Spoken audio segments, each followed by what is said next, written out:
Que interessante, Euler. Você falou, eu divirjo de você quando você disse que o Bolsonaro trabalhou em favor dos poderosos e dos bancos no Brasil, e eu tenho um dado aqui interessante que evidencia o que eu estou falando.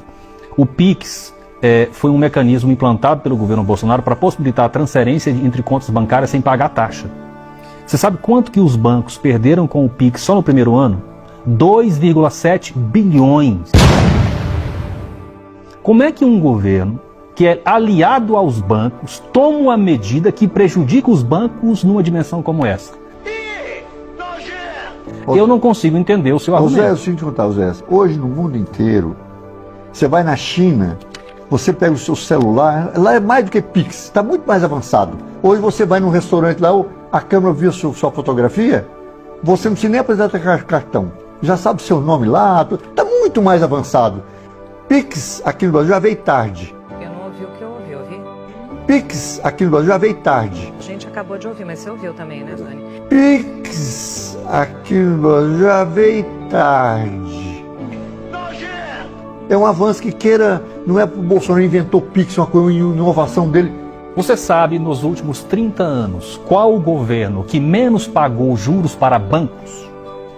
Bolsonaro. Uau! Eu a menor... sei. Sim, basta você... É uma afirmação sua, eu não é uma afirmação minha, esse é um dado oficial, é um dado oficial do Banco Central, tá? Porque nós tivemos durante o governo Bolsonaro a menor taxa Selic dos últimos 40 anos. Ela chegou, não sei se você se lembra, a menos de 5%.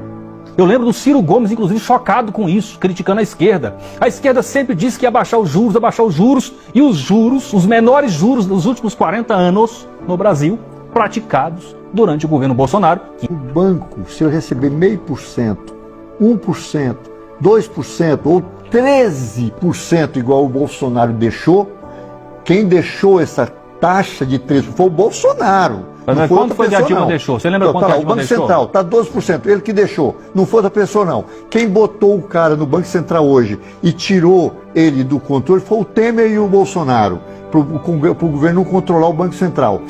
O juro é 13% e não pode mexer. Não pode mexer, que não pode mexer. Mas quanto estava o juro na Dilma? Essa norma aí quem deixou foi o Bolsonaro. Então não adianta você querer fugir. O Brasil é escravo de banco. Tem que acabar com isso. Tem que acabar com isso. Hoje o Banco Central... O PT não conseguiu acabar com isso? Não, o PT quis acabar, mas veja só, foi botada uma lei agora, no governo Temer e no governo Bolsonaro, que o presidente do Banco Central, o governo que ocupar ele, o Lula acabou de ser, não pode mexer no Banco Central. E quem decide o juro é o Banco Central. Então quem está decidindo... No governo Lula, Henrique Meirelles era o presidente do Banco Central. Não, quem fez isso não foi Meirelles. Vamos falar de números, olha só. Você sabe qual foi o governo que os banqueiros mais lucraram no Brasil? Lula. Durante o governo Lula, ele fala isso inclusive, confessa.